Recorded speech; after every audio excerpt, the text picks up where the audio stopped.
ছোট্ট একটা গ্রাম, ঘন জঙ্গলে ঘেরা। সেখানে ছিল না কোনো আঁকার স্কুল, ছিল না কোনো বড় শিল্পীর ছায়া।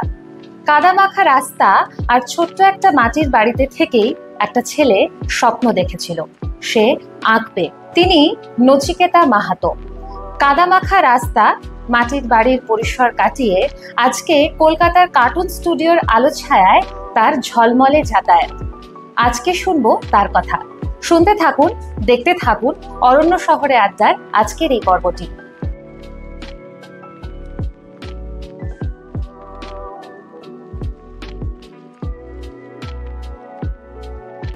এই মুহূর্তে আমার সাথে রয়েছেন কমিক্সের নেপথ্যের স্রষ্টা। আজকে তার কাছ থেকে শুনবো নানান কথা। অরণ্য শহরে আড্ডার এই পর্বে আজ আমরা আমাদের সাথে পেয়েছি বিশিষ্ট কার্টুনিস্ট নচিকেতা মাহাতোকে। নমস্কার। প্রথমেই জানতে চাইবো যে এই যে আঁকার শুরুটা, অর্থাৎ কখন থেকে মনে হলো যে আঁকাটাই সব, আঁকাতেই জীবন, এই অনুপ্রেরণাটা কোথা থেকে পেলেন? আমি আঁকার কথা ভাবার আগেই মনে হয় বাবা সেই কথাটি ছোট থেকে ভেবে রেখেছিল আর কি। মানে সেটা আমার ছোটবেলা নয়, বাবার ছোটবেলা থেকেই আর কি। বাবা যখন মাধ্যমিক দেবে সেই সময় বাবার বেশ কিছু বন্ধু বান্ধবদের সাথে পরিচিত হয়েছিল যারা বাবার রুমমেট ছিল আর কি। তারা খুব ভালো ছবি আঁকতো আর কি, তাদের থেকেই বাবা সেই অনুপ্রেরণা পেয়েছিল আর কি। আর বাড়িতেও বাবার বেশ কিছু ছবি আমি দেখেছিলাম, ছোট থেকেই সেই অনুপ্রেরণাটা পাই। এবং বাবা আমার হাতে খড়ির আগেই আমাকে আঁকার স্কুলে ভর্তি করে দেন আর কি। তো আমার ইচ্ছের আগেই বাবার ইচ্ছাটা সব থেকে বড় ছিল এবং বাবা মায়ের দুজনেরই ছিল আর কি। তাই সাধারণত আঁকার কথা আসলেই আমরা পোর্ট্রেট, ক্যানভাস এই সমস্ত বুঝি। তো সেই জায়গা থেকে সরে এসে আপনি কমিক্স চরিত্র নির্মাণ করছেন, তো এই ভাবনাটা কোথা থেকে এলো? ছোট থেকেই আমি রং তুলি বা ক্যানভাস, আমি দুই মাধ্যমেই আমি ছবি এঁকেছিলাম। কিন্তু তার পরবর্তীকালে আমি বিভিন্ন পত্রপত্রিকার সাথে আমি পরিচিত হই, যেমন সুক্তা, কিশোর ভারতী বা আরও যে সমস্ত বাংলা ভাষায় যে পত্রপত্রিকাগুলি ছিল তার মধ্যে ছিল চাঁদ মামাও ছিল।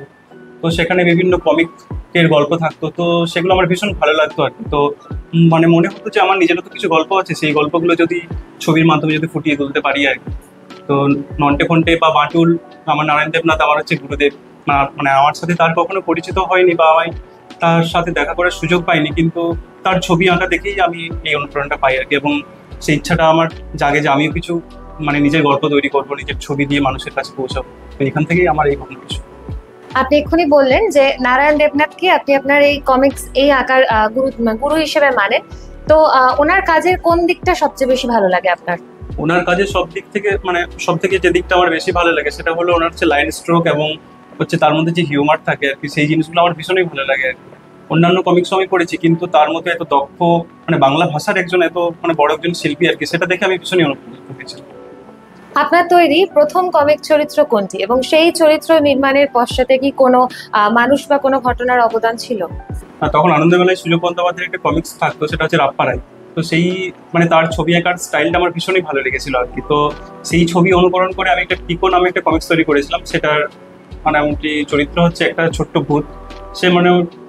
সে হচ্ছে বিভিন্ন মানুষের উপকার করতো আর কি। সেটা মানে একদমই ছোট বয়সের আমার আঁকা আর কি। তো সেটা দেখে আমি ওই পিকো নামের কমিক্সটি আমি হচ্ছে বানিয়েছিলাম এবং পরে সেটা জয়ঢাক ওয়েব চ্যানেলটা হচ্ছে প্রকাশ করেছিল আর কি। মানে ওখান থেকেই শুরু। প্রথম যখন কার্টুন চরিত্র তৈরি করলেন তখন চারপাশের মানুষ দেখে কি বলেছিল, তাদের প্রতিক্রিয়া কেমন? প্রথম তো মোটামুটি যারা দেখেছিল তারা আমার বাবা মা। তো আমি পড়ার ফাঁকে ফাঁকে বিভিন্ন সময় বের করে আমি কিছু কিছু ছবি আঁকতাম আর কি। তো বাবাকে সেগুলো দেখাতাম বা মাকেও দেখাতাম। তো তাদের উৎসাহ ছিল প্রবল আর কি। মানে তাদের থেকেই আমি এই উৎসাহ পাই। এবং পরবর্তীকালে আমি বেশ কিছু ছবি এঁকে আমি স্কুলে নিয়ে গেছিলাম, মানে আমার বন্ধুদের দেখানোর জন্য। তো সেখান থেকে আমার একজন স্যার, তার নাম বিশ্বনাথ মণ্ডল স্যার, উনি মোটামুটি আমার ছবি দেখে ভীষণই খুশি হয়েছিলেন। তো তারপর তিনি ওই ছবিটি নিয়ে মানে ওই কমিক গল্পটি নিয়ে আমাদের স্কুলের মোটামুটি সে কমন রুমে যান, মানে এবং সেখানে বাকি শিক্ষক শিক্ষিকাদের হচ্ছে দেখান আর কি। তো তারা সকলেই মানে ভীষণ মানে খুশি হয়ে আমাকে উৎসাহ মানে দেন আর কি। তারপর থেকে আমি মনে করি যে মানে এটা থেকেও কিছু হতে পারে আর কি, যে তখন থেকে এটা শুরু।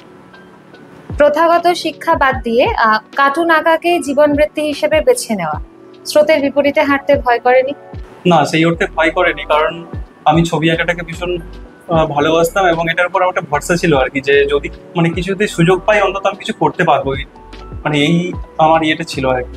কলেজে পড়ার ঠিক পরেই আমি কলকাতার একটা স্টুডিও থেকে একটা কর্মশালার একটা সুযোগ পাই আর কি। তো সেখানে আমি সেই সুযোগটা তাদের কাছ থেকে নিই এবং আমি সেখানে সিলেক্টেড হই এবং আমি একটা 3 বছরের একটা ওই অ্যানিমেশনের একটা কোর্সে মানে তারা আমাকে মোটামুটি অফার করেন আর কি। তো এটা আমার জীবনে একটা খুব বড় একটা পাওনা আর কি, মানে তারপর থেকে আমাকে ফিরে তাকাতে হয়। প্রথম কোন সংস্থায় আঁকা শেখা এবং তারপর আর কোথায় কোথায় শিখেছেন? আমি আমার প্রথম মানে হচ্ছে গুরুদেব হচ্ছে বাবা, তারপরেই আমি হচ্ছে আঁকার স্কুলে বাবা ভর্তি করেছে শিলদা মানে হচ্ছে রংতুলিতে, মোটামুটি ভগীরথ ঘর মহাশয়ের কাছে আর কি। তো সেখানেই আমি সবকিছু শিখি। তারপরে স্যারের ছেলে সোমনাথ ভট্ট মোটামুটি সেও খুব মানে আমাকে হেল্প করেছে। তারপরে আমাদের যে ওই অ্যানিমেট জোন একাডেমির যে আমাদের স্যার শুভ্র চক্রবর্তী স্যার, মানে ওনার কাছ থেকে আমি হচ্ছে সবকিছু শিখি। তারপরে আমার যে সিনিয়র এখন যে দাদা আছেন ইন্দ্রজিৎ দে, মানে ওনার কাছ থেকে আমি হচ্ছে ডিজিটালের সমস্ত কিছু ব্যাপারটা শিখি আর কি।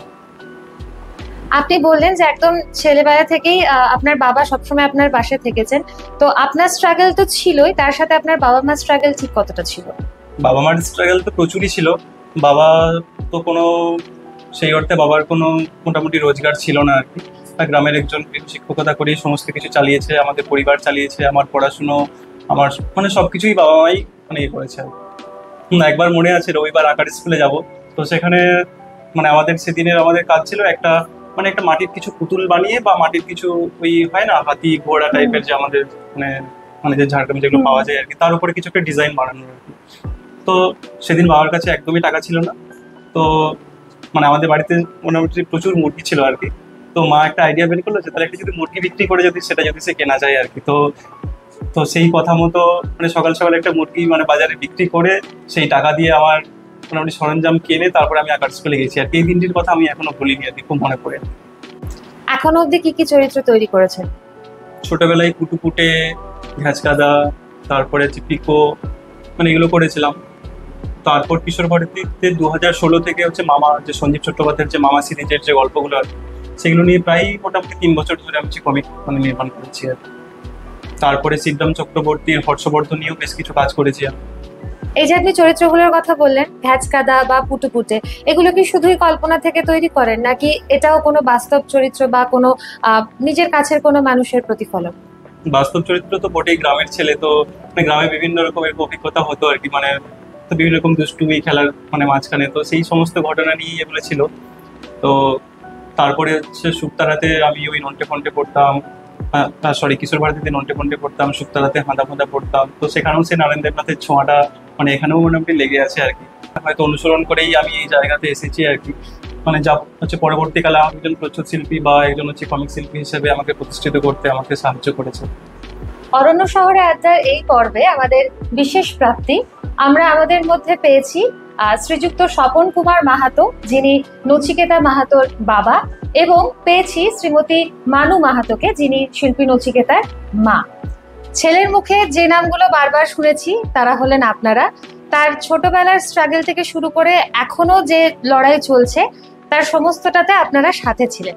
তো ছেলের মুখ থেকে তো আপনাদের কথা শুনেছি, এবার একটু বাবার মুখ থেকে জানতে চাইবো যে ছেলেকে এই জায়গায় দেখে ঠিক কতটা ভালো লাগা কাজ করে, শুরুর দিনে যে স্ট্রাগলটা ছিল এবং আজকে এই যে সাকসেস, সেই পুরো গল্পটা যদি একটু বলেন। নচিকেতা এলো সংসারে আমাদের, যে নাম হলো বাচ্চু। হঠাৎ করে ভাবলাম যে না, একে আঁকার স্কুলে ভর্তি করবো, মানে ও আঁকো শিখছে। সেই সময় ওকে আঁকার মাস্টারমশাইয়ের কাছে শিলদা ভৈরব ঘরের কাছে নিয়ে গেলাম। মাস্টারমশাইকে বললাম যে মাস্টারমশাই ভর্তি করে যাবে, মানে সব থেকে ছোটো এ। বলছে হ্যাঁ হ্যাঁ। তখন মোটামুটি ওখানে মনে হচ্ছে 40 টাকা করে মাসে নিত আর কি, মনে হচ্ছে 40 টাকা। যে আমরা রবিবারে গেছিলাম, যে বলছে ঠিক আছে তাহলে আজ থেকে ক্লাসটা শুরু করতে পারেন।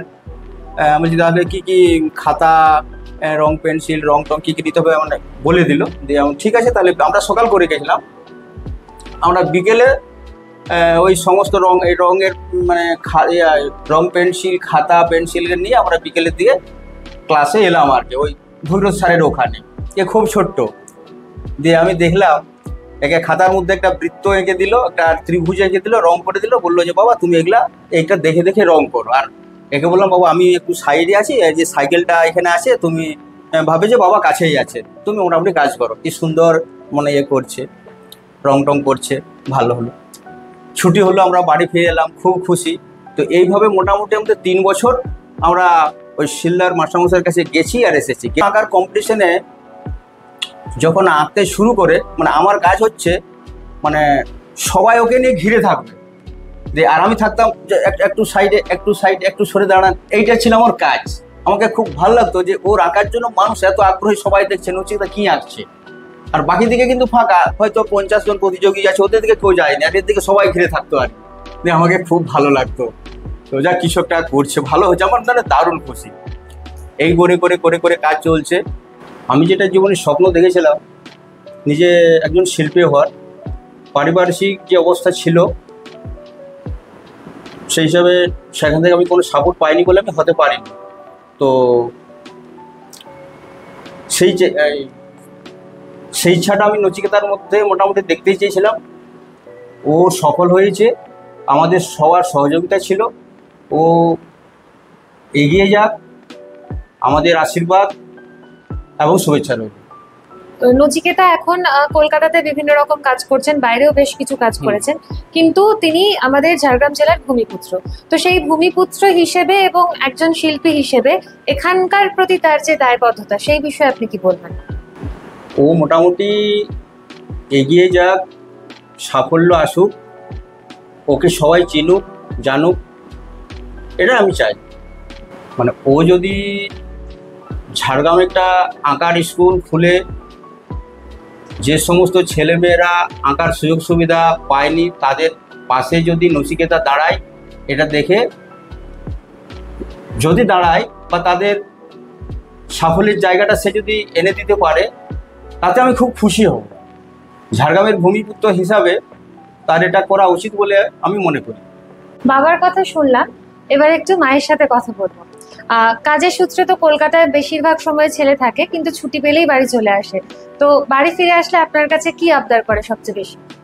আবদার একটু মানে কি, ও তো একা থাকে ওইখানে, নিজে রান্না করে একটু খেতে ভালোবাসে, বিভিন্ন টাইপের রান্না। এই মানে আলু পোস্তটা ওর বেশি পছন্দ, পোস্তুর বড়াটা ওর চায়, বাড়ি শাক ভাজা ওইগুলো তো নিজে করতে পারে না, এই যে ভাজা ভাজি এইগুলো একটু বেশি পছন্দ করে। ছেলের আঁকা ছবি দেখতে কিরকম লাগে? খুব ভালো লাগে। ছেলে যখন আঁকে, আমরা জানি শিল্পী মানুষ, ভুলে যাওয়া খুব স্বাভাবিক। তো ধরুন ঘন্টার পর ঘন্টা বসে কাজ করছে, তো সেই সময় ছেলের কাছে চা কফি এগিয়ে দেওয়া, মানে এই গল্পটা যদি একটু বলেন। ও চা খেতে ভালোবাসে, তো দেখবেন চা দিয়েছে, চা ঠান্ডা, মানে চা খেলে হ্যাঁ হ্যাঁ খাচ্ছি, চা দেখবে 1 ঘন্টা পরে ঠান্ডা। মানে শুধু চায়ের কাপ এগিয়ে দেওয়া নয়, ছেলেকে চা খাইয়েও দিতে হয়, না হলে ভুলে যায়। সাথে খেলে হ্যাঁ খাচ্ছি, তো দেখো মা চা ঠান্ডা তখন আবার। স্বপন বাবুর স্বপ্ন আজ সফল হয়েছে। ছেলেকে নিয়ে ছোটবেলা থেকে যে স্বপ্ন তিনি দেখেছিলেন, আজ তা অনেকটাই পূরণ হয়েছে। নচিকেতা আজ পশ্চিমবঙ্গের মধ্যে অন্যতম আলোচিত একজন সফল প্রচ্ছদ শিল্পী, কার্টুনিস্ট এবং মৌলিক কমিক্সের জনক। আবার আড্ডা দেব নচিকেতার সাথে। বেলপাহাড়ির সন্ধ্যাপাড়া অঞ্চলের ঝিঙ্গাশোল গ্রামে আপনার আদি বাড়ি। ঝাড়গ্রামে কত বছর হলো আছেন? ঝাড়গ্রামে হলো মোটামুটি 3 বছর ধরে আছি। প্রায় 1 বছর ভাড়া বাড়িতে ছিলাম, তারপর এই বাড়িটি তৈরি করি আর কি। এটা মোটামুটি 2 বছর আগে আমরা গৃহপ্রবেশ করেছিলাম। তো মানে সেখান থেকে বাবা মা আমি তো সবাই মিলে থাকি আর কি। তো আমার তো কলকাতাতে থাকতে হয়। আমি প্রতি সপ্তাহেই মানে শনিবার রোববার এখানে থাকি, তারপর আবার আমি সোমবার ফিরে যাই সেখানে। এইভাবেই চলছে। কখনো ভাবতে পারিনি যে আমার ছবি মানে এরকম একটা জায়গাতে মোটামুটি প্রকাশ পাবে আর কি। ছোট থেকে যখন কিশোর ভারতী পড়তাম বা শুক্তায় পড়তাম, তখন থেকেই আমি বিভিন্ন গল্প বা মানে ছোট ছোট ছবি, ওই তোমাদের পাতা বা ওই ছোটদের পাতা একটা থাকতো না, তো সেখানে আমি ছবি টবি পাঠাতাম আর কি। তো সেই অর্থে কোনোবারই আমার প্রকাশ মানে হতো না আর কি। মানে ঠিক তার পরের মাসে গিয়ে হয়তো এই মাসে জমা দিলাম, পরের মাসে গিয়ে আমি দেখতাম যে সেটা ছাপা হয়েছে কিনা। তো সেরকম কখনো হয়নি। তো অনেকদিন পরে একবার আমার হচ্ছে কিশোর ভারতীতে আমার এই যে পেন্টিংটা দেখতে পাচ্ছেন, এই ছবিটা আমার মানে ওখানে একবার হচ্ছে প্রকাশিত হয়েছিল আর কি। তো আমি মানে সেবার হচ্ছে ভীষণই মানে খুশি হয়েছিলাম। তারপর একাধিকবার আমি সে চিঠি পাঠিয়েছিলাম, তো সেগুলো যখন বেশ প্রকাশিত হয় আর কি। তারপর একদিন সাহস করে আমি একটা কমিক এঁকে আমি মানে রং টং করে গল্প লিখে ভালো করে আমি হচ্ছে কুরিয়ার করি আর কি। তো সেটাও কিন্তু ছাপা হয়নি আর কি। তারপরে আমি একবার নিজে গিয়ে আমি একবার দপ্তরে গিয়ে মানে সেটা 2-3 বছর পরে আর কি, আর একটু ভালো মানে কিছু একটা গল্প নিয়ে আমি হচ্ছে গেছিলাম। তারপরে মানে সেটা হচ্ছে ছাপা হয়েছিল আর কি। তো প্রথমবার ছাপা যখন পত্রিকা যখন হাতে পাই, তো তার আনন্দ তো একটা খুব ভালোই ছিল আর কি। মানে কখনো ভাবতে পারিনি যে এরকমটা কিছু হবে আর কি। তো তারপর থেকে মানে বাবা মাও ভীষণ খুশি হয়, আমার যে স্যার ট্যাড আমি যাদেরকে দেখাতাম আর কি, আমার বন্ধু বান্ধব সবাই মানে ভীষণই মানে খুশি হয় আর কি, যে না একটা কিছু মানে করেছিস, এবার একটা কিছু চেষ্টা কর। তো তারপর থেকেই আমি মোটামুটি চেষ্টা করি এবং মোটামুটি এই জায়গাতে এসেছি আর কি। আর সেটা কলকাতার যে হচ্ছে প্রকাশক মানে যাদের কথা বলবো, তো প্রথমেই যাকে বলবো তার মানে হচ্ছে উনি হচ্ছেন ত্রিদীপ কুমার চট্টোপাধ্যায় আর কি। উনি হচ্ছেন কিশোর ভারতীর সম্পাদক। উনি আমাকে যথেষ্ট স্নেহ করেন এবং উনি আমাকে বলতে গেলে হাতে কলমে যে শিখিয়েছেন আর কি, যে কিভাবে একটা গল্পকে ভাবতে হয়, কিভাবে গল্প পড়ে সেই একটা জিস্ট একটা ধরে সেটা নিয়ে ছবি আঁকতে হয়। এবং সেখানে আমি অনেক কিছু ভুলভাল করতাম, তো সেগুলো আমাকে স্যার মানে প্রচন্ড আমাকে গাইড করতেন যে এরকম করে এরকম করে। আমি অনেকবার ফিডব্যাক মানে আমি নিতাম আর কি। তো এখন অবশ্য তোমার ফিডব্যাক থাকে না। তো সেই জায়গাতে আসতে কিন্তু মানে স্যারের অবদান কিন্তু অনেকখানি আর কি। উনি না থাকলে হয়তো আমি মানে ঠিক মতো মানে গল্প পড়ে একটা মানে ছবি আঁকা একটা আলাদা ব্যাপার এবং ইলাস্ট্রেশন কিন্তু একটা আলাদা ব্যাপার। একটা মানে জানি একটা মানে একটা কিছু দেখলাম ছবি আঁকলাম সেটা সম্পূর্ণ আলাদা ব্যাপার, আর একটা কিছু গল্প পড়ে যে ওই ছবিটার মধ্য দিয়ে কিছুটা ফুটিয়ে তোলা, সেটা কিন্তু মোটামুটি ওনার জন্য আমার সম্ভব হয়েছে স্যারের জন্য। তো স্যারকে আমি আরেকবার ধন্যবাদ দিতে চাই।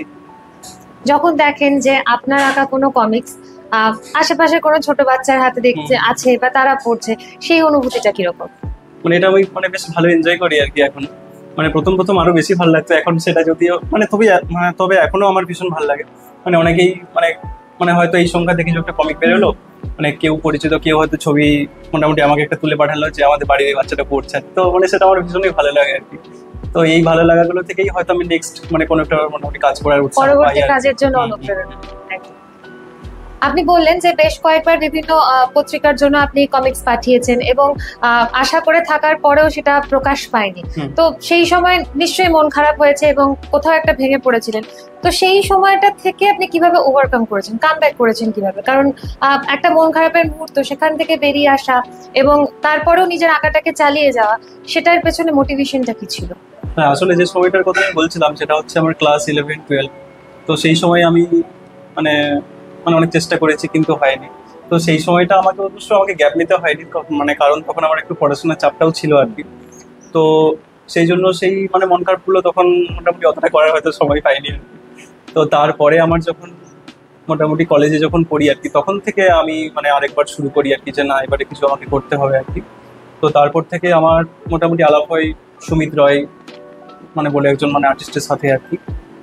মানে উনি আমার মানে বলতে গেলে সে ডিজিটালের হচ্ছে গুরুদেব আর কি। মানে ওনার কাছ থেকে আমি প্রথম মানে বিভিন্ন রকম টিপস পাই যে মানে কি করে মানে আমি আগে তো মানে হাতে কলমে আঁকতাম, মানে আপনার ওয়াটার কালার বলুন বা হচ্ছে পেপার পেন্সিলে। তো সেখান থেকে একটা যে ডিজিটাল মিডিয়া আর কি উনি আমাকে মোটামুটি শিখিয়েছেন আর কি। ওনার সাথে আমার মোটামুটি ফেসবুকে কথা হতো, তো উনি আমাকে গাইড করতেন যে মোটামুটি এই জিনিসটা মানে কেন এটা দিয়ে কর।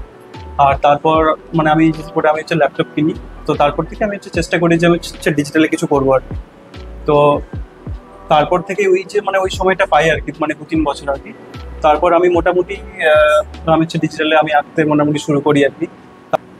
তারপর তার একটা ওয়েব ম্যাগাজিন ছিল আর কি, সেখানে হচ্ছে বিভিন্ন রকম হচ্ছে কমিক মানে সে ওয়েবে হচ্ছে প্রকাশ করতো আর কি। তো তখন আমি মানে দাদাকে বলি যে আমারও বেশ কিছু এরকম কাজ আছে, তো মোটামুটি একটু দেখুন আর কি। তো উনি আমার মোটামুটি বেশ কিছু কাজ দেখলেন আর কি। আমি বলি যে এগুলো কিন্তু একটা কিন্তু প্রকাশিত হয়নি কোথাও আর কি। তো মোটামুটি উনি বললেন যে ঠিক আছে আমাকে কিছু দাও স্ক্যান করে, তারপর আমি মানে তাকে কিছু পাঠাই আর কি। তো উনি সেখান থেকে আমাকে বেশ কিছু হোমওয়ার্ক করে দিয়েছিলেন আর কি, যে মানে এই জায়গাগুলো যদি আমি পয়েন্টিং করে বলেছিলেন যে এগুলো যদি ঠিক করি, এই ড্রয়িং বা হচ্ছে সংলাপ বলার স্টাইল। তো সেখান থেকে আমি তারপর মানে বেশ কিছু হাতে কলমে বেশ কিছু আমি নিজের ট্রাই করি মানে, এবং তারপরে আমার যে কাজগুলো হয়েছিল আমার মনে হয় অনেকটাই বেটার হয়েছিল আর কি। তারপর সেখান থেকে আমি মোটামুটি আমার জার্নি হচ্ছে শুরু করি আর কি। তো সেই সময় হচ্ছে কলকাকলি, তারপর আরো বেশ কিছু মানে পত্রিকা ছিল, নামগুলো এই মুহূর্তে মনে পড়ছে না। তার মধ্যে একটা আমি বাংলাদেশেও একটা মোটামুটি পাঠিয়েছিলাম আর কি। তো তারপর থেকে সবকটাই মোটামুটি আমার প্রকাশিত হয়েছে আর কি। সেই যে না পাওয়ার যন্ত্রণা, সেটা এই প্রকাশনার মাধ্যমে কিছুটা হলেও মিটেছে। হ্যাঁ, একদমই তাই। তারপর কিশোর ভারতী, শুকতারা এবং আরো যেসব বড় বড় যে বেশ কিছু জায়গা আছে সেগুলোতে আমি স্থান পাই আর কি। তো মানে তাদের কাছে আমি মানে সবসময়ের জন্য হচ্ছে কৃতজ্ঞ। রাজ্যের বিভিন্ন প্রকাশনা সংস্থা থেকে তো আপনার কাজ প্রকাশ পাচ্ছে। এক্ষুনি আপনি বললেন যে বাংলাদেশের একটি প্রকাশনা সংস্থা থেকে আপনার কাজ মুক্তি পেয়েছে, তো রাজ্যের বাইরে আর কোথা থেকে আপনার কাজ এভাবে প্রকাশ পেয়েছে, বা আর কোথাও মানে কোন কোন প্রকাশনা সংস্থার সাথে কাজ করেছেন? সালটা তখন হয়তো 2016-17 হবে। তখন আমি বাংলাদেশের ফড়িং রাজা বলে একটা পত্রিকা ছিল, সেখানে আমি একটা কমিকের কাজ করেছিলাম। তারপর হাতেখড়ি বলে একটা মানে ম্যাগাজিনের সাথে বেশ কিছু কাজ করেছিলাম। তারপরে যদি আমার দেশের বাইরে বলি তাহলে মানে ইতালি, সিঙ্গাপুর, মোটামুটি কানাডা, তারপর ইউএসএ, মানে এরকম মিলিয়ে প্রায় 7-8টি দেশের মানে বিভিন্ন ক্লায়েন্টের সাথে আমার এখন অব্দি কাজ হয়েছে। এবং বর্তমানে একটা ইতালির একটা রেডার সাথে একটা কাজ করছি এখন। সেই কাজটা সম্পর্কে যদি কিছু বলেন। তো ওটা একটা তো মোটামুটি রাজনৈতিক উপন্যাস এবং সেটা একটা বাইরের কাজ, তো সেই সম্পর্কে আমি এখন কিছু বলতে চাইছি না আর কি। আগে কাজটা প্রকাশিত হোক, তারপর নিশ্চয়ই আমি এত দেখ। এখন কোন চরিত্র নিয়ে কাজ করছেন, বা ভবিষ্যতে আমরা কোন চরিত্র উপহার পেতে চলেছি? সম্প্রতি আমি লীলা মজুমদারের একটা গল্প নিয়ে একটা কমিক আঁকলাম আর কি, যেটা হচ্ছে আপনার ওই বিচিত্র পত্র নামে একটা পত্রিকাতে বেরোবে আর কি। আর সাথে আর বেশ কিছু কাজ চলছে। আর একটা কাজ চলছে মানে একটা শিশু সুরক্ষা দপ্তরের একটা কাজ, তো সেখানে যে বিভিন্ন যে শিশু পাচার বা নারী পাচার যে মানে এই ধরনের যে কাজগুলো হয় আর কি, তো সেগুলোর জন্য সচেতনতামূলক একটা মানে কাজ মানে তারা মানে আমাকে দিয়ে করাচ্ছে আর কি। তো সেখানে একটা কমিকের কাজ করছে। কমিক্স চরিত্র তৈরি করতে গিয়ে সবচেয়ে বড় চ্যালেঞ্জটা কোথায় থাকে? ভাবনার সূত্রে নাকি রঙে প্রাণ ফোটানোর মুহূর্তে? রং তো অনেক পরের ব্যাপার। আমার মনে হয় সে গল্প হোক, সিনেমা হোক বা গল্প বা উপন্যাস হোক, প্রথম হচ্ছে তার স্টোরি লাইন আর কি। মানে সেই গল্পটা যদি মানুষের যদি ভালো না লাগে তাহলে তো বাকি আমি খুব ভালো রং দিলাম বা খুব ভালো মানে আমি ড্রয়িং করলাম, সেটা তো মোটামুটি বেকারই বলা যেতে পারে। তো প্রথম মানে ভাবনার সূত্রপাতটাই মানে সব থেকে মূল চাবিকাঠি বলে মনে করি আর কি। তারপর মানে ভাবনার সাথে সাথে সেই রকম ছবি মানে আঁকতে হবে। ছবি আঁকা বিভিন্ন অ্যাঙ্গেল, বিভিন্ন কম্পোজিশন, মানে মানে আমরা ফটোগ্রাফির ক্ষেত্রেও দেখি যে মানে ভালো যদি কম্পোজিশন না হয় তাহলে সেই ফ্রেমটা মানে খুব একটা ভালো লাগে না। তারপর আসে স্টাইলের কথা। আমি মূলত কার্টুন স্টাইলটা মানে বেশি পছন্দ করি, বা সেমি রিয়েলিস্টিক স্টাইলটা। মানে বেশ কিছু সিরিয়াস কমিক্সও করেছি, কিন্তু আমার মূলত মানে বেশ মোটামুটি হাসি মজার কার্টুনই আমার বেশ ভালো লাগে। তো গল্পের পরে আমি স্টাইলটা মোটামুটি প্রেফার করি। আর তারপর রং, আমি একটু ভাইব্রেন্ট রং পছন্দ করি, বেশি হলুদ, বেশি একটু মানে রঙিন হবে বাচ্চাদের জন্য, বেশি ক্যাচি হয়। হ্যাঁ, যেটা বেশি ক্যাচি হয়, তো সেই ধরনের আমি রংটা পছন্দ করি। তো এই সব মিলিয়েই মোটামুটি একটা আমি কমিক মানে তৈরি করি। অনেক পাঠকের কাছেই কমিক্স মানে সেটা বাচ্চাদের জিনিস, তো এই ধারণাটা ভাঙার জন্য কি বলতে চান? আমার মনে হয় কার্টুন বা কমিক্স শুধুমাত্র ছোটদের জন্য নয়, কারণ আমাদের বিদেশি বিভিন্ন রকম আমরা কমিক্স দেখি। ফ্যান্টম মানে যেটা আমাদের বাংলাদেশ যেটা অন্যতে, বা ম্যান্ড্রেক বা এই ধরনের যে সমস্ত কমিকগুলো, সেগুলো কিন্তু মানুষ মানে একটা সিরিজ মানে বেরোনোর পর একটা সিরিজের জন্য মানুষ এত অপেক্ষা করে থাকতো আর কি, যে মানে এরপর কি হচ্ছে। বা সেগুলো কিন্তু কোনোটাই কিন্তু ছোটদের জন্য নয়, সবকটাই কিন্তু বেশ মোটামুটি বড়দের জন্যই মোটামুটি বলা যেতে পারে। স্টোরি লাইন হোক বা স্টাইল মানে সবকিছুর জন্যই। বা আমাদের যে আমরা বাংলায় যে টিনটিন পড়ি, মানে সেটাও কিন্তু মোটামুটি ছোটদের জন্য কিন্তু একদমই নয়। মানে সেটার মধ্যে যে স্টোরি থাকে, তাদের মধ্যে যে পলিটিক্যাল যে ব্যাপারগুলো থাকে আর কি স্টোরির মধ্যে আর কি, মানে সেটা কিন্তু মানে ছোটদের কাছে বোঝার জন্য নয়। মানে হয়তো একটু মানে বড় হয়ে আমরা মানে সেগুলো মোটামুটি পড়তাম, সামাজিক একটা বার্তা থাকে আর কি। তো আমি যে কথাটি বলছিলাম যে এটা শুধুমাত্র যে বড়দের জন্য কমিক্স, তো সেই কথাটি একদমই নয়। মানে ছোটরা ছোটদের মতো করে তাদের দৃষ্টিভঙ্গিতে এই কমিক্সটি পড়ে, বা বড়রা বড়দের মতো করে ভাবতে আর কি। তো মানে সবাই, সব বয়সী মানুষজন সবার মতো করে মানে একটা কমিক এই গল্পগুলো পড়ে। বর্তমান সময়ে বই তার প্রিয় পাঠককে হারাচ্ছে। সময়ের অভাবে আমরা আজকাল পুরো একটা উপন্যাস হয়তো পড়ে উঠতে পারি না সবসময়, তো সেই ক্ষেত্রে কমিক্সের ভূমিকা কতটা? সেই ক্ষেত্রে বলতে পারি যে মোটামুটি অমরচিত্র কথার তো সে কথা, সেখানে দেখবো আমরা বিভিন্ন বড় বড় যে গল্পগুলো থাকতো আর কি, মানে বিভিন্ন ঐতিহাসিক গল্প বা আমাদের যে রামায়ণ, মহাভারত, মানে সেগুলো তো অনেক বড় বড় বই। তো সেগুলোর মনে গল্পগুলো হয়তো ছোটদের বা বড়দের, আমি যাই বলি না কেন, তাদের হয়তো মানে অতটা হয়তো পড়ার সময় পাওয়া মোটামুটি যাবে না। মানে কিন্তু সেখানে ওই একটা ছোট্ট একটা মোটামুটি পাতলা একটা কমিকের মধ্যে মানে তারা মোটামুটি পুরো গল্পটা ফুটিয়ে তুলতো আর কি। তো এটা একটা মানে একটা প্রকৃষ্ট একটা উদাহরণ হতে পারে আর কি। বর্তমানে সোশ্যাল মিডিয়ার যুগে দাঁড়িয়ে আমরা মিম কালচার দেখছি, যেখানে মিমের প্রতি দর্শকদের ঝোঁক অনেকটা বেড়েছে। তো এই সময়ে দাঁড়িয়ে আপনার কি মনে হয় যে কমিক্সের আবেদন পাঠকদের কাছে ঠিক কতটা, বা পাঠকের সাথে কমিক্সের যোগাযোগটা এখনো কতটা গভীর? যদি মানে মিমের কথা বলি, তো সেটা জাস্ট ফেসবুকে স্ক্রল করলাম, দেখলাম, ভালো লাগলো, আমি চলে গেলাম। সেটা কিন্তু আমরা কিন্তু আর মনে রাখি না যে মানে তার মানে মানে কে বানিয়েছে, কে এঁকেছে বা কে কিছু। মানে ওখানে অনেকটা লং ভিডিও বা মানে শর্টস এর মতো আর কি, মানে শর্টস এরকম এলো মানে চলে গেলো, ওটার আর কথা কেউ মনে রাখে না। তো মানে কমিকের কথা যদি বলি তো সেখানে অনেকটাই সাহিত্য রস আছে, অনেকটা গল্প আছে, অনেকটা শেখার মোটামুটি ব্যাপার আছে আর কি, মানে যেগুলো মানে ওখানে তো একদমই নেই, মানে মানে একদমই নেই বলে মনে হচ্ছে। মূলত কোনো একটা ইনসিডেন্টকে বেস করে একটা হাস্যরস নিয়ে মানে তৈরি হয়, মানে সেখানে কিছু একটা ব্যঙ্গাত্মক কিছু একটা ব্যাপার থেকে বা কিছু একটা সেরকম ব্যাপার থেকে, তো সেই জায়গায় দাঁড়িয়ে মোটামুটি কমিক্স তো একটা মোটামুটি সাহিত্যের মতো, তো তো সেটা মানুষ মানে মনে রেখে দেয় আর কি। একটা মানে কিছু একটা যদি কমিক বই ভালো লাগে মানুষ এটা বাড়িতে সাজিয়ে রাখে, মানে মানুষের মনে একটা আলাদা একটা মানে জায়গা করে রাখে আর কি। তো সেটা হচ্ছে মিমে কিন্তু কখনোই সম্ভব মানে নয় বলেই মনে করি আর কি। মানে সোশ্যাল মিডিয়ার যুগে আধুনিকতা যতই আসুক বা আমরা সংক্ষিপ্ত জিনিসের প্রতি যতটাই ঝোঁক আমাদের আসুক না কেন, কমিক্সের আবেদনটা কিন্তু কমিক্সের জায়গাতেই রয়েছে, মানে সেটা কিন্তু সে রয়ে যায় আর কি। বইয়ের পাতায় তো আপনার শিল্প সৃষ্টির কথা জানলাম, তো এছাড়া আর অন্য কোনো মাধ্যমে কাজ করেছেন? তো বেশিরভাগ মানুষ যেটা জানে না সেটা মানে সবাই ভাবে যে আমি হয়তো শুধু বই বা মোটামুটি কমিক্সেই আমি কাজ করি আর কি। তো মানে এটা আমার কি বলবো, এটা আমার মোটামুটি পেশা ঠিক নয়, এটা আমার এক মানে ঠিক মোটামুটি সে নেশার দিক থেকেই বলতে পারা যেতে পারে আর কি। কিন্তু আমার যেটা হচ্ছে পেশা সেটা হচ্ছে আমি একটা অফিসে আমি হচ্ছে চাকরি করি, সেটা হচ্ছে মানে অ্যানিমেট জোন অ্যানিমেশন একাডেমি। সেই স্টুডিওতে আমি বিভিন্ন মানে টিভিতে যে আমরা হচ্ছে কার্টুনগুলো দেখি আর কি, ছোটবেলায় যে কার্টুনগুলো দেখতাম, তো সেরকমই আমি বেশ কিছু মোটামুটি আমি কার্টুনে হচ্ছে কাজ করি। নিকলোডিয়ান ইন্ডিয়া, সনি বা জিও সিনেমা এই ধরনের মোটামুটি প্ল্যাটফর্মে আমার ওই কাজগুলো মোটামুটি দেখা যায় আর কি। তো সেই কাজগুলো সম্পর্কে আমি বেশি কিছু বলছি না, কারণ ওই কাজগুলো আমার মোটামুটি কখনোই আমি একা করতে পারবো না, অনেকটা আমাদের একটা টিম ওয়ার্ক থাকে আর কি, তো সবাই মিলে ওই কাজগুলো করি আর কি। তো আমি এখানে কোনো মোটামুটি ক্যারেক্টার আমি নাম দিচ্ছি না, কিন্তু ওই কাজটা আমি করি। আঁকাটাই যেহেতু আপনার নেশা এবং এটাই যেহেতু পেশা, তো এরপর জানতে ইচ্ছে করছে যে ভবিষ্যতে যদি কখনো আঁকার স্কুল তৈরি করেন, তাহলে সেই স্কুলের নেপথ্যে কি ভাবনা থাকবে বা কাদের জন্য এই প্রতিষ্ঠান তৈরি করবেন? যদিও আমি কলকাতায় থাকি, কিন্তু আমার যদি কখনো আঁকার স্কুল করি আর কি, তো আমার বাইরে আমার একদমই ইচ্ছে নেই। আমার ইচ্ছে আমার নিজের গ্রামে বা মোটামুটি ঝাড়গ্রামে একটা আঁকার স্কুল তৈরি করার। তো সেটা হয়তো প্রথমে আমার হয়তো বাড়িতেও মানে সেটা হতে পারে, তারপরে যদি কিছু করতে পারি, তো সেরকম একটা কিছু ইচ্ছে আছে। মানে আমার মূলত ইচ্ছে আছে যে যে সমস্ত পিছিয়ে পড়া বাচ্চা কাচ্চা আছে তাদের নিয়েও আমি একটা কিছু কাজ করতে চাই আর কি। তো এই সমস্ত আমার ইচ্ছে আছে আর কি।